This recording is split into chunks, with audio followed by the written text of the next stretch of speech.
Aqui é o professor Rodolfo e diz aí o problema, que é uma questão lá do concurso de admissão ao CFRM, a prova de 2019. E diz aí, observe a estrutura e o carregamento representado na figura abaixo. Determine o deslocamento vertical da estrutura no ponto C. Considere a rigidez de flexão EI 2 vezes 10 elevado a 5 kNm². Então, aqui eu tenho ponto A, ponto B, ponto C, já estão dados, né? Vou chamar esse ponto aqui de ponto D, tá? É indicado aqui JC, aqui 2JC. O J aqui faz referência à inércia, então entenda que essa barra C, a rigidez de flexão é EI, e nessa barra daqui seria 2EI, certo? Aqui no ponto A eu tenho um engaste, então vou ter uma reação vertical VA, tenho uma reação horizontal HA e tenho uma reação de momento MA. No ponto B eu também tenho um engaste, então vou ter aqui uma reação vertical VB, uma reação horizontal HB e também tem aqui uma reação de momento MB, né? Então eu tenho uma estrutura com 6 reações, tirando aí as 3 equações de equilíbrio e por ter uma rótula aqui, eu teria um problema que é então 2 vezes hiperestático, né? Então é o problema aqui de calcular um deslocamento em estrutura hiperestática. Pelo que está posto aí, né? Eu posso fazer aqui o somatório de forças horizontais igual a zero. Aí eu posso escrever aqui que o HA mais o HB tem que ser igual a zero. A princípio eu não poderia falar nada sobre o HA e o HB, né? Posso dizer que HA é igual a menos HB, por exemplo. Mas, desprezando aqui os efeitos de segunda ordem, como não tem nenhum carregamento horizontal aplicado, eu posso, nesse caso aqui, afirmar, né, que tanto o HA quanto o HB eles vão ser iguais a zero, né? E aí, nesse caso, só para ilustrar, né, ao invés de representar a estrutura da maneira que está representada, eu vou fazer aqui uma pequena modificação, viu? Que é, vou roubar aqui algumas vezes, é só a primeira trapaça que eu vou fazer aqui, viu? Em vez de representar a estrutura do jeito que está lá em cima, eu vou tirar aqui o HA, e aí nesse caso eu só fico aqui como reação nesse ponto o VA e o MA. Aqui eu tenho VB, HB e MB. Pô, você tirou o HA, por que não tirou o HB também, né? Porque senão a estrutura fica hipostática, né? Eu não posso fazer isso. Melhor dizer que nesse caso aqui o HA não estava valendo de nada, por isso eu removi. E o HB aqui continua sendo igual a zero. Então, representar a estrutura dessa maneira é um equivalente ao que eu estou fazendo lá em cima.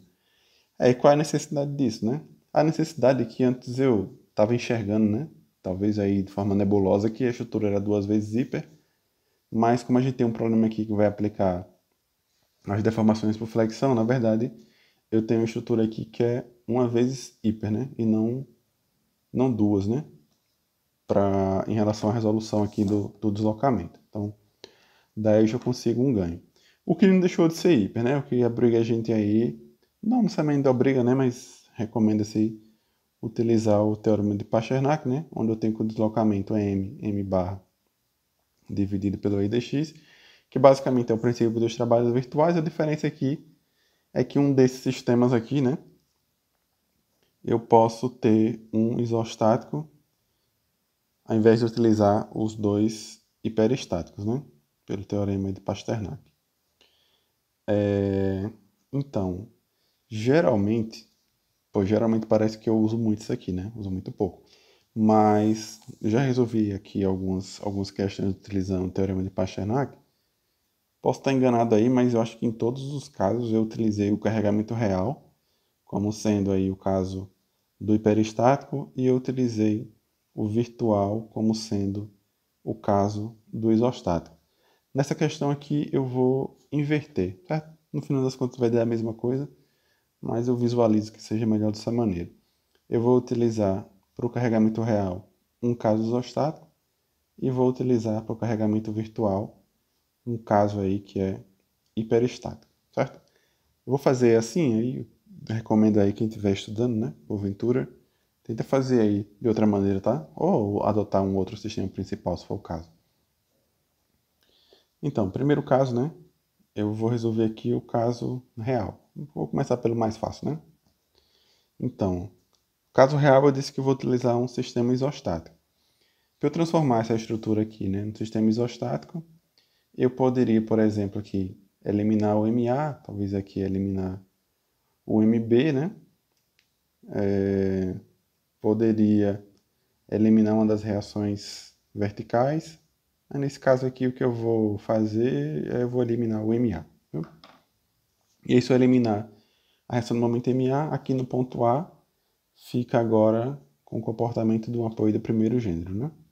Então aqui eu tenho apoio do primeiro, segue a rótula, e aqui eu teria agora o engaste. Os carregamentos que estão aplicados aqui são os mesmos, né? Uma carga de 10 kN ali no ponto que eu chamei de ponto D, e aqui eu tenho uma carga triangular.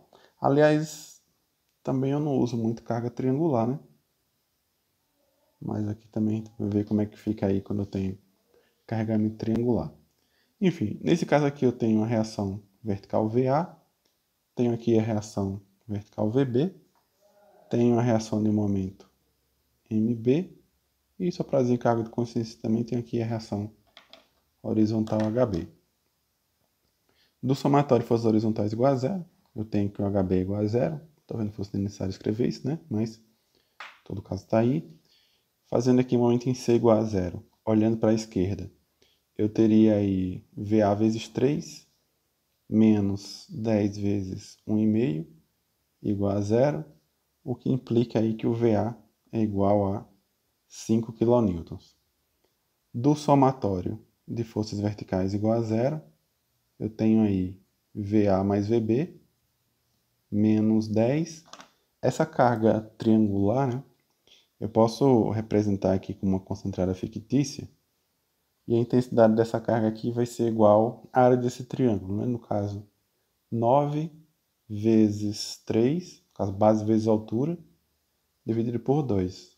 Obviamente, a restante vai estar para baixo, então, menos 9 vezes 3 dividido por 2, tudo isso daqui tem que ser igual a zero. Então, VA foi 5. Aqui eu tenho 5 menos 10 vai dar menos 5. Aqui eu tenho menos 27 sobre 2. Daí, menos 3,5, menos 3,5 menos 5, menos 18,5, né? Então, o VB vai ser igual a 18,5 kN. Tomando novamente aqui o momento em C igual a zero, só que agora pelo lado da direita, eu posso escrever aqui 3VB menos MB e menos 9 vezes 3 dividido por 2, que é essa quantidade fictícia, está aplicada no CG do triângulo, né? Então, daqui para cá eu tenho, já que o comprimento é 3 metros, daqui para cá eu tenho 1 metro, e daqui para cá eu tenho 2 metros, né? Então, menos 9 vezes... Opa, aqui eu escrevi errado, né? Menos 9 vezes 3 dividido por 2, vezes a distância aqui, que é 2, né?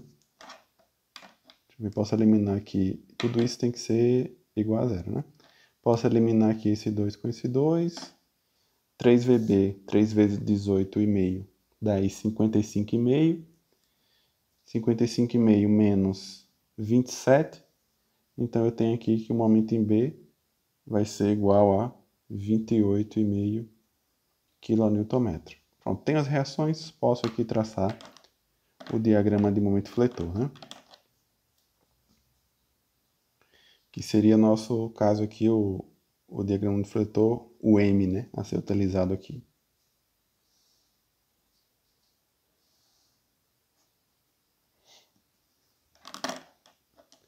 Então, o momento em A é igual a zero, o momento em C também é igual a zero.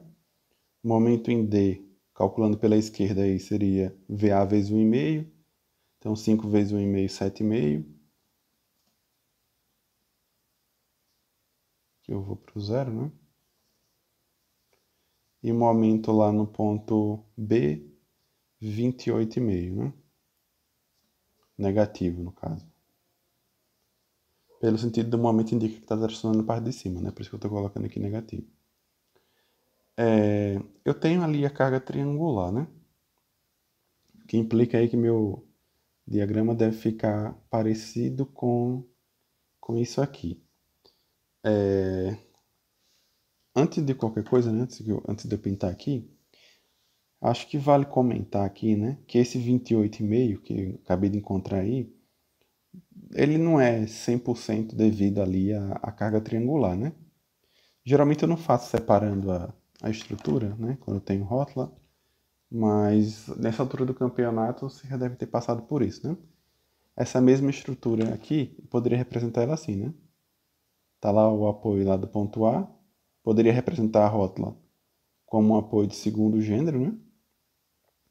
E essas reações que estão acontecendo aqui, sei lá, VC e HC, né, se fosse o caso, seriam carregamentos, né, que eu deveria aplicar lá no outro lado, né, quebrando aqui a estrutura na rótula.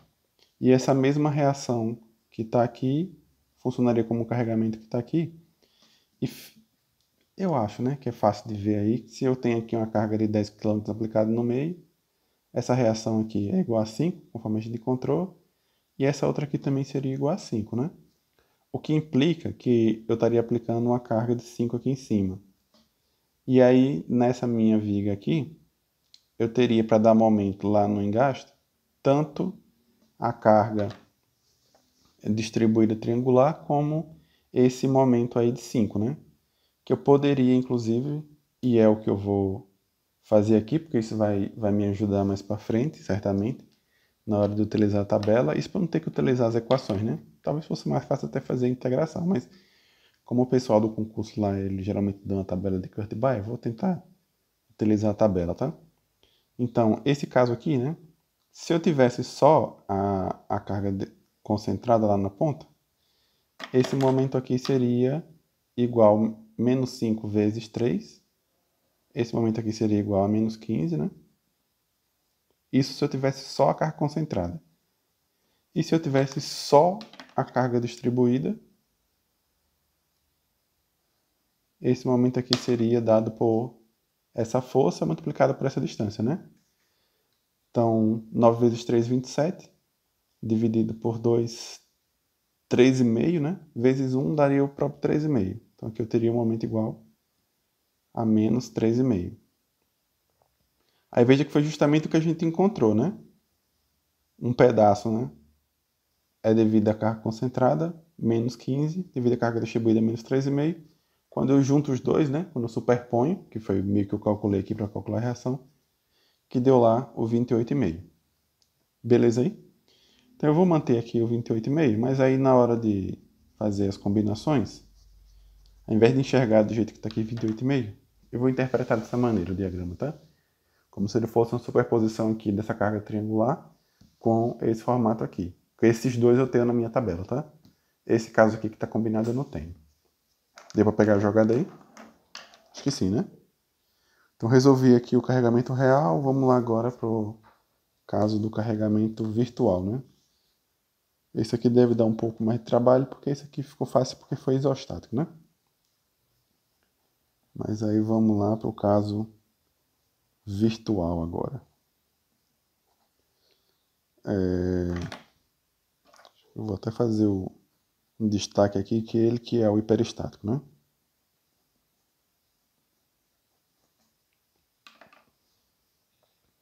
No caso aqui, a nossa estrutura é essa aqui, né? Troquei lá o engaste por esse apoio deslizante. Já expliquei o motivo. E o que a questão está pedindo para a gente é calcular o deslocamento vertical da estrutura no ponto C. Então, se eu quero calcular o deslocamento no ponto C, eu vou aqui aplicar uma força unitária no ponto C. Beleza aí? Tá. Então, eu tenho uma estrutura hiperestática. E aí, para resolver a estrutura hiperestática, né? Mesma história do método das forças, né? Preciso definir o sistema principal, aquela ladainha toda, né? Então, eu vou chamar aqui de 2.1 sistema principal. Convenientemente, eu acho interessante a gente adotar o sistema principal, o mesmo que eu utilizei lá no outro, ou não faz diferença mesmo. Eu vou. Não sei o que eu faço. Deixa eu pensar aqui, viu? Eu vou eliminar a reação do lado de cá, tá? No final das contas vai dar a mesma coisa, então eu vou fazer isso. Então mantenho o mancal do jeito que está aqui, né? O apoio deslizante. Eu vou tirar aqui a reação no momento, então aqui vai virar um apoio de segundo gênero. Daí esse daqui vai ser o meu X1. Beleza aí? Poderia usar o mesmo do outro? Poderia, tá? Mas aí eu vou usar um diferente. Então aqui eu tenho, só lembrando o nome dos pontos, né? Ponto A, ponto B, ponto C, e eu inventei também um ponto D aqui, né? Por conta da força concentrada que eu tinha lá. Aqui eu tenho 2.1 agora, né? Seria... O caso aqui é virtual, né? Mas eu vou fazer aqui, só para seguir o roteiro, vou botar um aspa aqui, né? Carregamento real no SP, certo? No carregamento real, que na verdade é o virtual, né? Que eu estou aplicando ali. Então, calculando aqui carregamento real no SP, seria uma força unitária aqui na rótula, né? Essa de cá. As reações que sobraram para mim, VA, MA, VB e HB. Eu tenho aqui, né, do somatório de forças horizontais igual a zero. Eu tenho que o HB vai ser igual a zero. Posso fazer aqui o momento em C igual a zero. Olhando para a direita, né? Eu tenho aí que VB seria VB vezes 3, né? VB vezes 3 igual a zero, que implica que VB é igual a zero. Do somatório de forças verticais igual a zero, tenho aqui que VA mais VB menos 1 tem que ser igual a zero, que implica aí que o VA é igual a 1.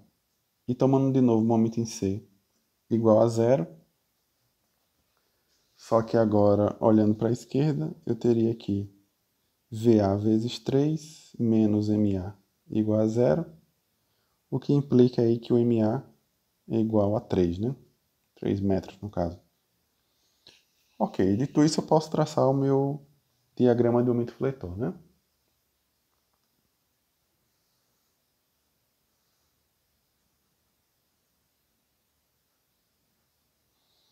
Como o VB foi igual a zero, né?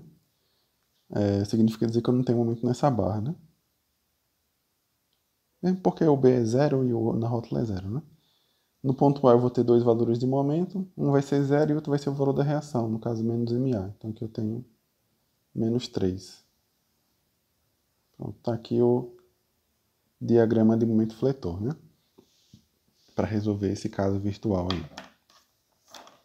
Apliquei o carregamento real no SP, e agora eu vou aplicar o carregamento virtual no SP, né? Na real aqui é o carregamento virtual, aqui acho que vale a pena dar o nome inteiro, né? Carregamento virtual unitário, fica mais claro, né? Na direção do hiperestático, né? Não vou escrever isso aqui, mas na direção de x1, né? Da incógnita x1, certo? No caso aqui, mais uma vez, o nosso SP ficou isso, né? E o x1 foi lá a reação no momento que eu eliminei, então aqui eu vou ter um momento aí do valor unitário, né?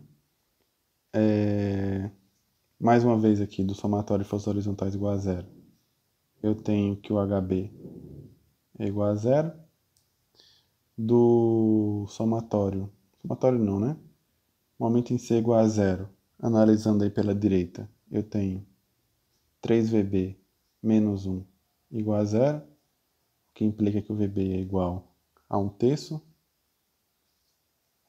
Também nem precisaria calcular essas reações aqui, né? Mas enfim. Do somatório de forças verticais igual a zero, eu teria aí VB menos VA igual a zero, que implica que o VA é igual a 1/3. Imaginando aqui que o VA está para baixo, obviamente, né? E tomando de novo o momento em C igual a zero, só que agora olhando para a esquerda, eu teria aí mais MA menos VA vezes 3 igual a 0, o que implica aí que o MA vai ser igual a 1, né? Então, traçando aqui o diagrama do momento fletor,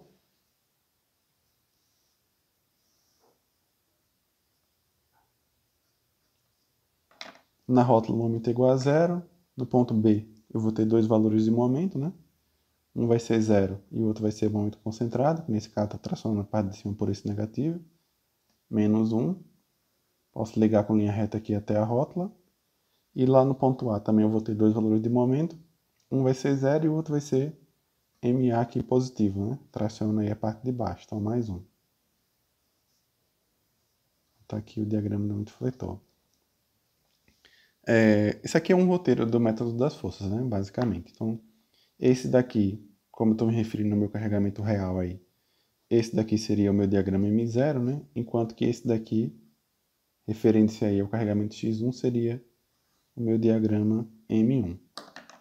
Dito isso, posso jogar agora lá na equação de compatibilidade para calcular quem seria o X1, né?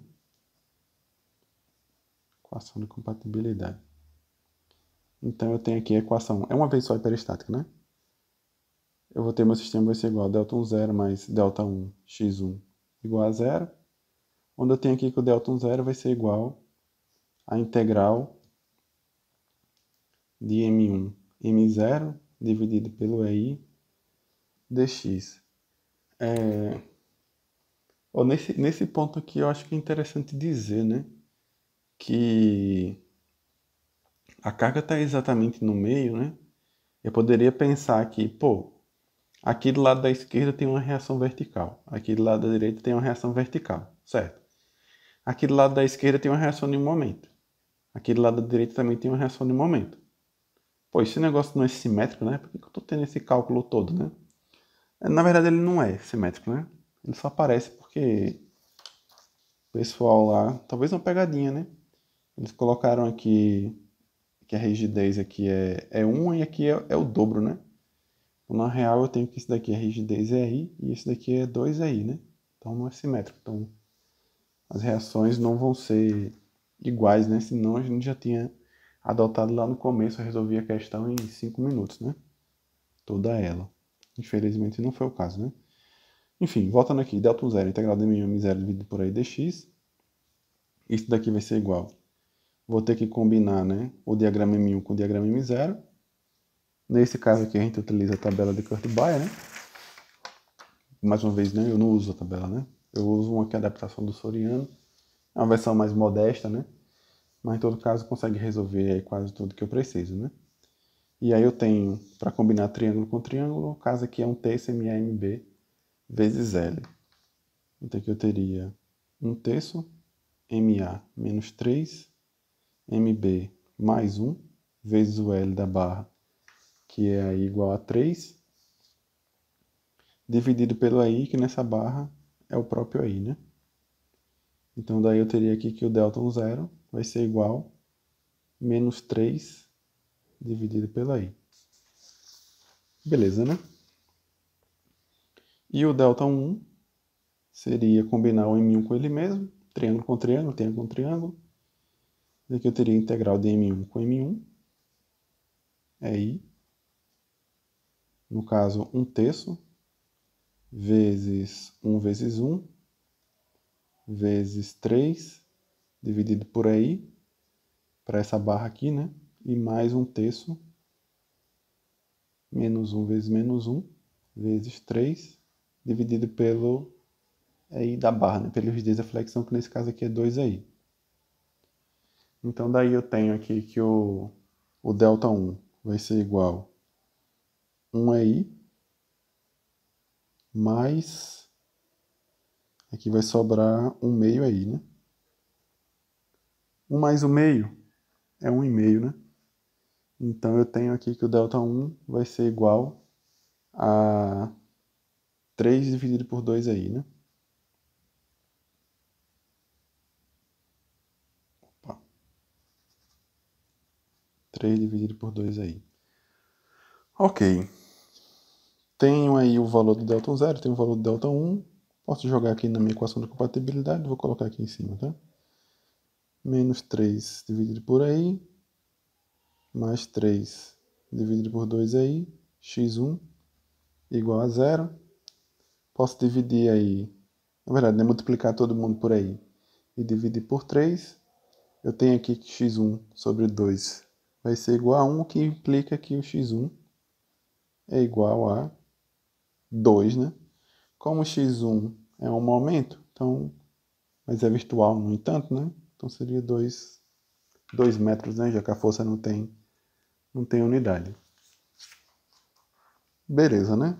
Tá acabando já. Resolvi quem é o meu x1. Posso dizer que eu tenho resolvido aqui o meu caso virtual, né? 2.5. Diagrama de momento fletor do caso virtual.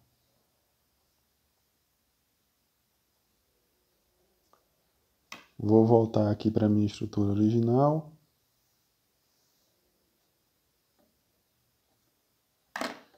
Com a diferença que eu já sei agora que a minha reação no momento do lado da direita foi o que eu chamei de x1, isso aqui é igual a 2, né? Novamente aqui vou calcular o valor do VA, do VB e do MA. Para daí poder traçar o diagrama e combinar com o real, né?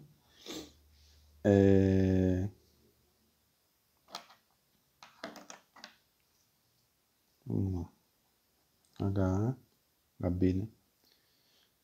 Nesse passo aqui, né, como eu estou falando do virtual, só para relembrar lá do método das forças, eu vou botar uma barrinha aqui, tá? Para indicar que eu estou falando do virtual. Essa altura do campeonato é uma bobeira, né? Então, somatório de forças horizontais igual a 0.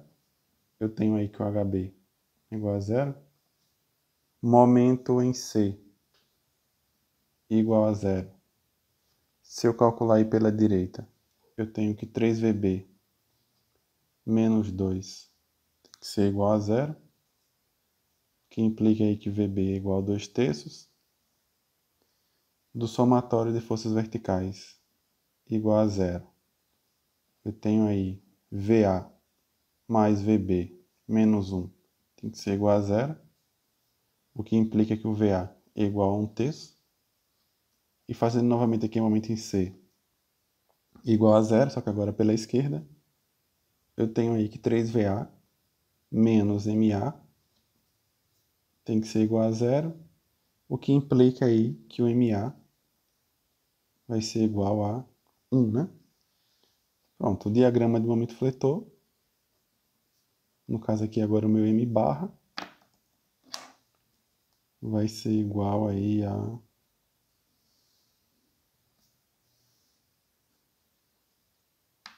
no apoio da direita. Eu vou de 0 a menos 2, né? Só tenho carga pontual ali, então posso ligar isso daqui com linha reta. No apoio da esquerda, eu vou de 0 ao valor do MA, que foi igual a 1, então de 0 eu vou para 1. E 0 aqui também na rótula, né?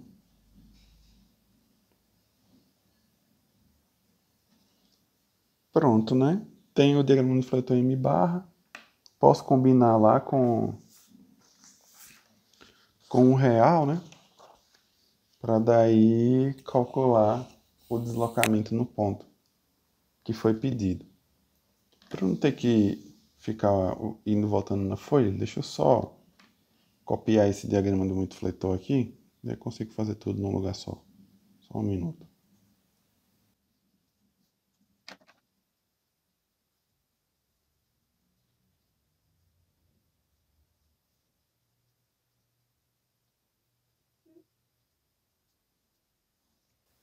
Tá, veja só o que eu fiz aqui, viu? É o mesmo desenho que está aqui, só que aí no desenho aqui eu tentei desenhar separado o que seria o triângulo da carga pontual e o que seria lá a parábola cúbica da carga distribuída, tá? Então daqui eu tenho o total é 28, sendo que isso daqui é menos 3,5 e isso daqui é o menos 15, certo?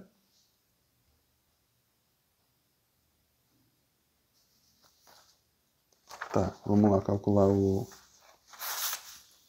o deslocamento, finalmente, né? Que eu vou chamar aqui de passo 3 e último, né? Finalmente. Cálculo do deslocamento.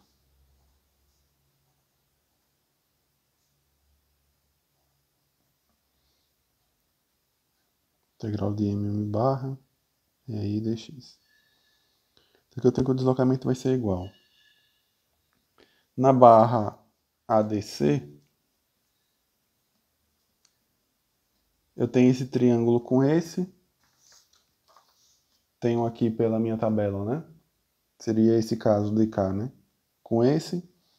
E aí a combinação desses dois diagramas. 1/6, MAMB, L mais B. Então 1/6, MA menos 1, MB 7,5, L mais B.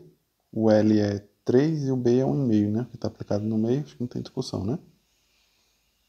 Dividido aí pelo AI, que nessa barra é o próprio AI, né? Vou deixar para substituir o valor do AI no final só, tá? E nesse outro caso aqui, né? Eu tenho um triângulo com triângulo, que no caso aqui seria esse com esse, né? 1/3, MA menos 15, MB menos 2, vezes o L, que é 3, dividido pelo I, que nessa barra é 2 aí. E eu tenho agora o caso desse triângulo com essa parábola, né? Eu não estou aqui com a tabela de Kurzbauer. Deixa eu ver se eu acho ela aqui. Achei. A tabela de Kurzbauer é essa aqui, né? Tem uma porrada de combinação aí, né? Só que todas o que tem de parábola que está indicado aqui, não sei se vai dar para ler aí porque está bem pequeno, né? Mas aqui é parábola do segundo grau, parábola do segundo grau, parábola do segundo grau, parábola do segundo grau, parábola do segundo grau. Pensando no caso do momento, isso aqui é gerado devido a uma carga uniformemente distribuída, né? Se a gente estivesse considerando a deformação do cortante, até poderia pensar que era o cortante lá de uma carga triangular. Como a gente usa geralmente normalmente, né? Tudo isso aqui foi feito para carga retangular. Foi assunto de um vídeo anterior aí. Eu fiz a dedução do que seria para uma parábola cúbica, né? Que é o caso aí o momento gerado pelo carregamento uniformemente variado. E aí as combinações que eu cheguei, pelo menos para esses casos aqui, né? Triângulo com a parábola cúbica e retângulo com a parábola cúbica são essas equações que estão dadas aqui. O que eu estou precisando aqui agora é o triângulo com a parábola cúbica, né? Que seria esse caso aqui. E aí a combinação seria 1/4 MAMB vezes L. Então aqui eu tenho mais 1/4 MA. Posso dizer aqui que é o menos 2, MB menos 3,5, que é só o valor da parábola cúbica, né? Vezes o L, que é 3, dividido aí por 2 aí. Eu já calculei tudo isso daqui, e aí eu encontrei que o deslocamento era igual a 17,475 dividido por aí. Como foi dito lá no começo, que o EI é 2 vezes 10 elevado a 5, nesse caso, então eu tenho que o deslocamento, no caso deslocamento vertical no ponto C, né, vai ser igual aí a 8,7375 vezes 10 elevado a menos 5 metros. Beleza aí? Pô, muito grande, né? Mesmo essa daqui, que foi uma vez peristática só, uma meia hora aí para resolver. Tudo bem que tô falando aqui, espero, né, que devagar e na medida do possível, mas mesmo que eu não tivesse explicando, o tempo que eu demoraria para resolver não seria muito menos do que isso não, né? Talvez aí uns 10 minutos a menos. E aí você pensar numa prova que só uma questão é esse daqui, né? Acho que ia cansar a mente bastante, né? Mas enfim. Boa sorte aí quem for tentar, né, no futuro. Calcular o deslocamento vertical no ponto C. Calculado aí, beleza?